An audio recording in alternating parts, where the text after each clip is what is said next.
그래서 면역을 높일 수 있는 방법들. 마늘이 제 1번이에요. 마늘에서 이렇게 톡 쏘는 맛. 알리신이라는 성분 때문에 그렇거든요. 이런 부분들의 효능을 보기 위해서 가장 좋은 거는 마늘을 먹는 게 가장 좋습니다. 또 하나의 방법은 통으로 그냥 먹는 경우였거든요. 항혈전 효과라든지 면역이라든지 폴리페놀이라든지 이런 부분들에서는 약간의 효과는 볼 수 있는데 마늘을 생으로 먹으면 이게 아주 자극성이 있거든요. 그렇기 때문에 믿는 사람들, 이런 사람들은 잠을 못 잘 정도로 가슴에 통증이 나오거나 좀 주의를 해야 된다 생각합니다.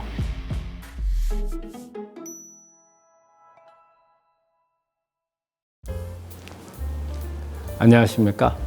나으라몬 원장 문창식입니다.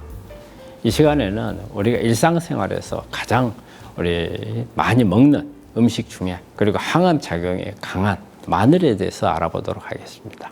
우리 몸에 이제 세균은 이게 들어갈 수 있는 이제 루트가 여러 군데 있죠. 구강을 통해서 장으로 들어가서 장에서 이제 장염 같은 것을 일으키죠.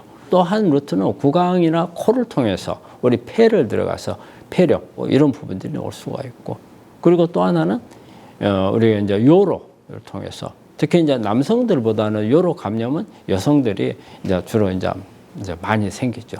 왜냐하면 요관이 방광하고 사이에 길이 짧기 때문에. 또 하나 우리가 생각하기 어려운 부분이지만 올 수 있는 부분들이 피부입니다. 피부를 통해서 우리 피부는 웬만큼 해서는 세균이 잘 못 들어가는데 우리 피부가 어떤 상처가 났다든지 아니면 어떤 뽀드락지 같은 게 생겨 있을 경우에는 피부를 통해서 감염을 일으킬 수 있어요. 이런 루트를 통해서 우리 세균 감염이 오고, 그 다음에 대개 이제 증상으로는 열이라든지 한기가 든다든지 가래라든지 여러 가지 불편한 증상들이 많이 나올 수 있습니다.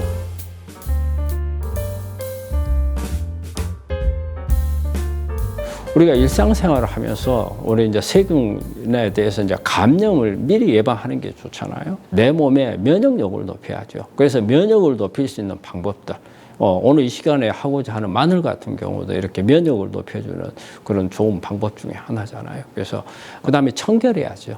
청결을 해서 세균들이 잘 들어오지 못하도록 막아줘야 되고, 그리고 또 이제 음식 같은 게 아주 중요하죠. 이렇게 항균 음식이라 하죠.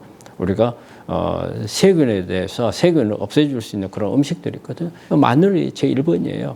그리고 이제 그 외에는 매실이라든지 생강이라든지 그 다음에 계피라든지 이런 부분들, 이런 음식들도 마찬가지로 그런 작용이 있을 수 있고, 그래도 이제 안 되는 경우 같으면은 뭐 이제 항생제를 투여하는 방법도 있을 거고, 또 피부에 오는 경우 같으면 뭐 항생 연고제 같은 것을 사용하는 방법도 있고, 그래서 이런 방법들을 통해서 우리가 세균 감염을 대해서 대체할 수 있는 방법들입니다.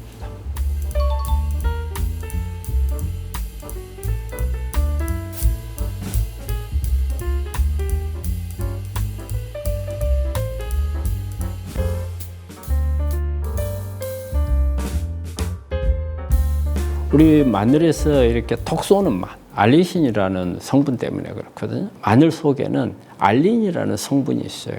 그래서 이 성분이 공기나 아니면 빛이나 그다음에 수분하고 접촉을 했을 경우에 알리나제라는 효소가 활성화가 돼요.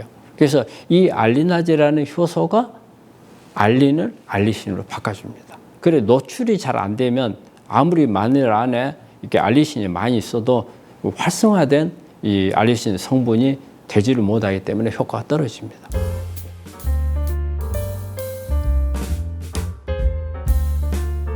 항균 작용을 보려면 일단은 알리신을 많이 만들어야 되거든요. 생으로 먹는 게 가장 좋고요. 특히 그냥 통째로 그냥 먹는 것보다는 으깨거나 우리 편마늘을 내서 먹는 게 가장 좋은 방법입니다.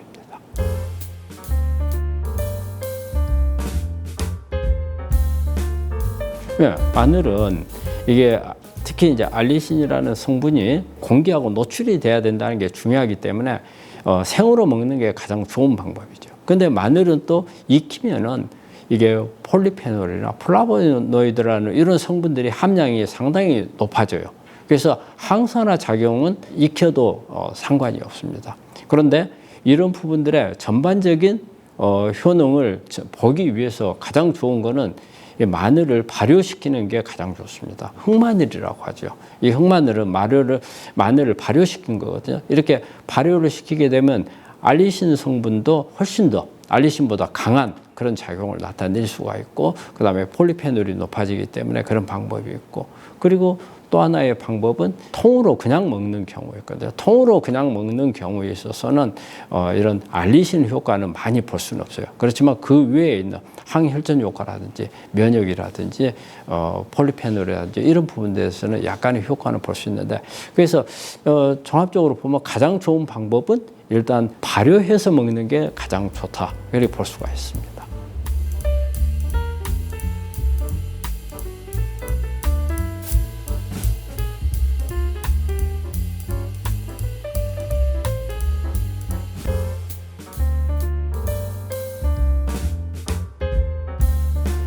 마늘을 생으로 먹으면 이게 아주 자극성이 있거든요. 그렇기 때문에 역류성 식도염이 있는 사람들, 이런 사람들은 식도염이 아주 심해져서 잠을 못 잘 정도로 가슴에 통증이 나오거나 이런 부분들을 할 수가 있고요. 그리고 또 위장장애라든지 어떤 마늘에 있는 그런 성분 때문에 소화장애가 일어나는 경우가 있거든요. 그래서 이제 이런 경우에는 가능한 한 마늘을 다른 방법으로 바꿔서, 마늘을 꼭 먹어야 되는 경우 같으면은 이게 그 저자극성이 있는 상태로, 특히 이제 발효 흑마늘 같은 걸 만들어도 이렇게 알리신 성분은 많지만 독 쏘는 맛이라든지 이런 부분들이 좀 덜 하거든요. 그래서 익혀서 먹는 방법이라든지 이런 방법을 통해서 먹는 경우도 있고, 혈행성 질환이 있는 사람들 중에서 응고가 잘 안 되는 사람들, 이런 사람들도 조심할 필요가 있고요. 그리고 또 수술을 하게 되면 출혈이 많잖아요.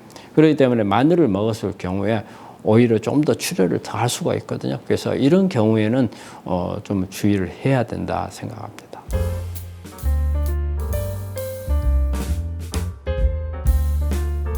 예, 우리 음식에 여러 가지 마늘이 여러 가지 용도로 들어가죠. 특히 이제 으깨서 넣는 경우도 있고 통으로 넣는 경우도 있어요. 특히 이제 김치 같은 거라든지 김장을 할 때 사용한 거, 그다음에 생선 조림을 할 때 이런 게 사용할 때는 이렇게 다진 마늘을 많이 쓰죠. 그래서 그런 경우에는 일반적으로 생각하는 으깼을 때 나오는 알리신 성분들이 그대로 다 나오기 때문에 효과가 좋고, 특히 김치 같은 경우는 신진대사도 촉진하고, 그다음에 그 자체로 면역력도 높일 수 있고 여러 가지 항암 작용도 가지고 있거든요. 그래서 우리가 김치는 우리가 항암 음식이라 하잖아요. 여기에 마늘이 큰 역할을 한다고 봐요.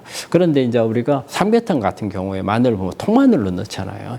이럴 때는 크게 이게 알리신의 효과는 많이 좀 떨어진다고 봐야 돼요.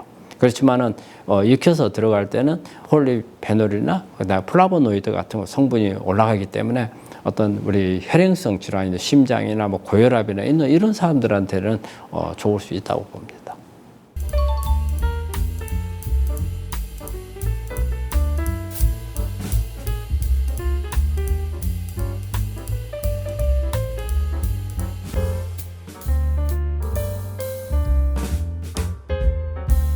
우리가 일반적으로 이제 마늘만 생각을 하는데, 이 마늘 정도 효과는 제법 있어요. 마늘종이라는 게 우리 꽃대죠. 속 꽃대. 여기에도 마찬가지로 알리신 성분이 상당히 많이 있습니다.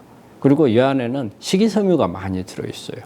그리고 비타민도 많이 들어있거든요. 그래서 비타민 C라든지, 그 다음에 베타카로텐, 비타민 A, 그 다음에 비타민 K, 또 마늘종에는 알리티아민이라는 게 있어요. 비타민 B1이거든요. 그래서 비타민 B1 중에서 마늘에서 추출한, 우리가 이제 병원에서도 이 제품을 쓰거든요. 병원에서 약재로도 나옵니다. 프루설티아민이라고 해서, 우리가 티아민은 B1인데 일반적으로 수용성이거든요. 근데 이게 지용성 비타민 B1이에요. 그래서 아주 그 에너지 생산하는데 큰 역할을 하거든요. 그래서 이제 이런 성분들도 있고, 그 외에 이제 다양한 이런 몇 가지 성분들이 같이 있어서 마늘 정도, 마늘 이상의 효과를 낼 수 있다고 그래서 많이 우리가 권하는 것 중에 하나입니다. 마늘 이게 성분에 대해서, 이 마늘이 어떤 성분이고 어떻게 마늘을 우리가 가지고 있는 함량을 최대한 높이는 방법에 대해서 이 시간에는 알아봤고요. 다음 시간에는 이 마늘을 어떤 방법으로 우리가 조리를 하거나 응용을 할 수 있는 이런 부분들, 또 마늘 속에 어떤 부작용 같은 게 있을 수 있는 부분, 그 다음에 우리가 또 특히 우리가 중금속 제거하는 데 있어서 여러 가지 도움이 될 수 있는 부분들도 있거든요. 그런 부분에서 다뤄보도록 하겠습니다.